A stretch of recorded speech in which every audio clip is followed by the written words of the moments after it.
Can remember. I've been married to the same girl for 42 years.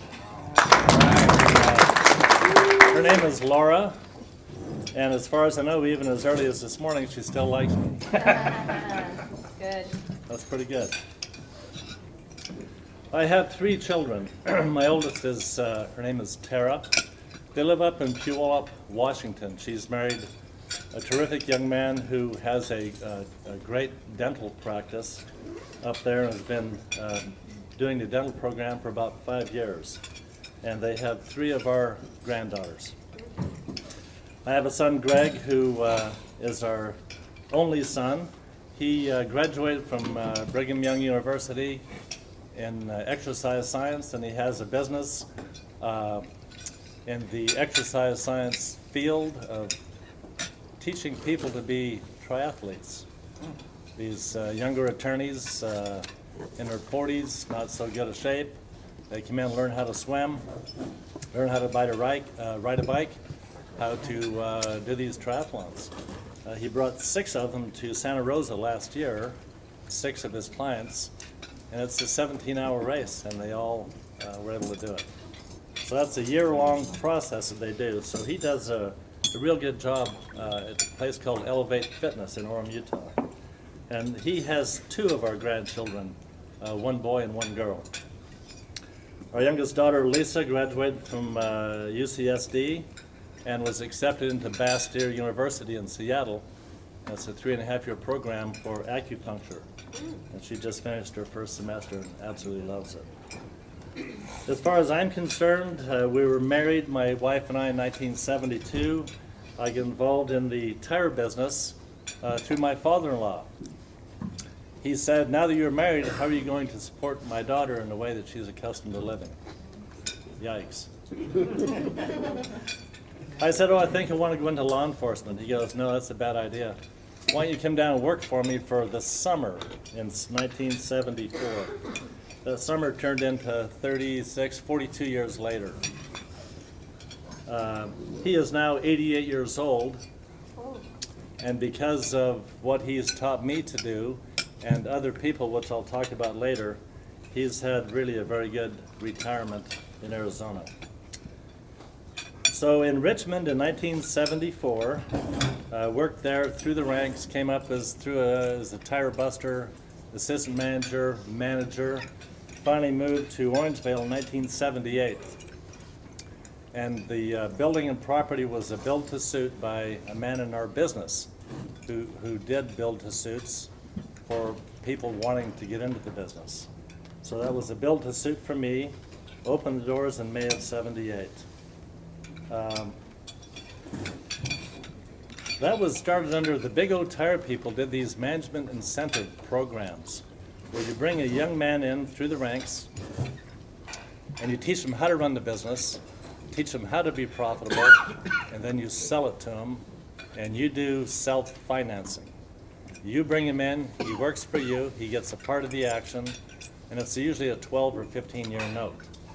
Much like if Mark was brought in by Tim and he said, Mark, I've got this store, I want to sell to you for $3 million. Then that note goes into, in that case, maybe even a 20-year note. He holds the paper, Mark buys it.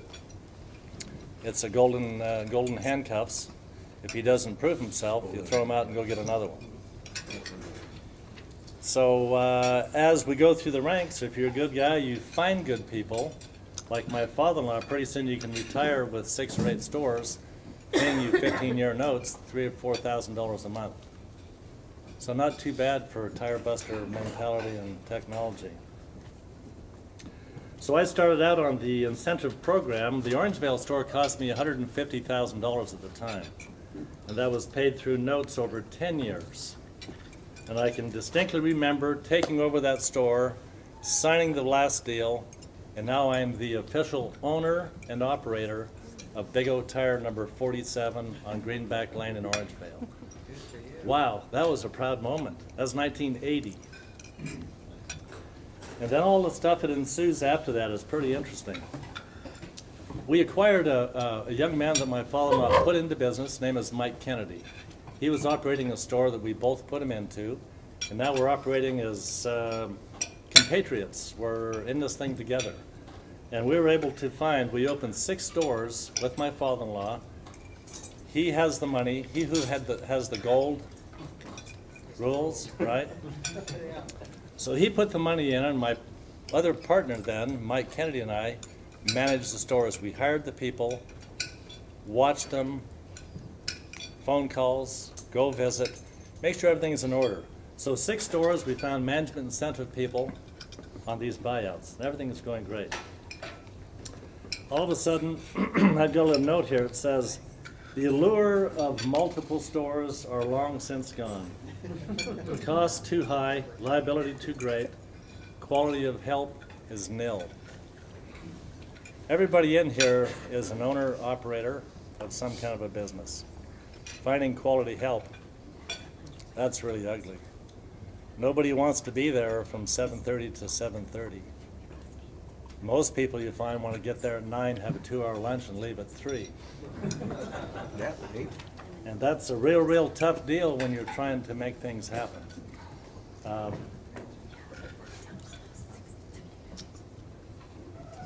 I had a dream. In fact, I still do have a dream. I still like being my own boss and making decisions. That is really fun. But I have a dream, and that is to do, as I mentioned, to run my own thing. But it seems like, just like many of you, I do this every day. I feel like Santa Claus dragging this big bag over my shoulder, except it's filled with employees. And I drag that thing every morning. Can't you get here on time? Can't you just do the job as I've described it? So this is an interesting little deal. At our crew meetings, not every week, but probably at least once a month, I'll mention that I have a dream, and all my employees know what I've gone through over time to get here.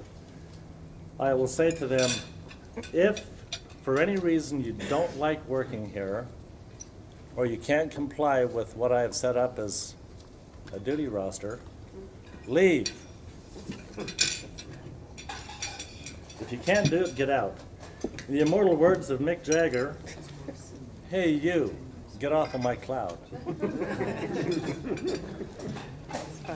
For those of you who are old enough to know who the Rolling Stones are.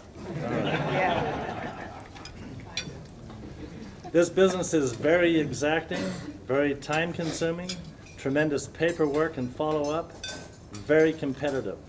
No government agency is on your side. They all have their hand out to you.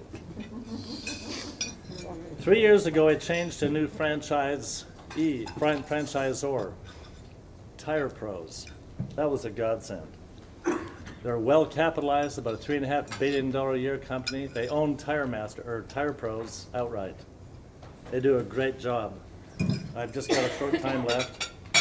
1 year ago, I joined another consulting company called ATI, Automotive Training Institute. That was unbelievable for me. $50,000 for 30 months, and I've got a coach.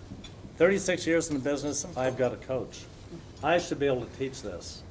What happened to me 2 months ago, my coach said, Dale, you just hit the top 12% of 1,200 clients. They've taught me all the backroom stuff. 89 points of interest show up on my screen every Monday morning. I spend an hour with my coach. Dale, your productivity. What is productivity? The mechanic shows up. You pay him $20 an hour. He's there 8 hours a day. How many hours does he produce for you? This production is huge. Productivity. It's the number one thing I've learned.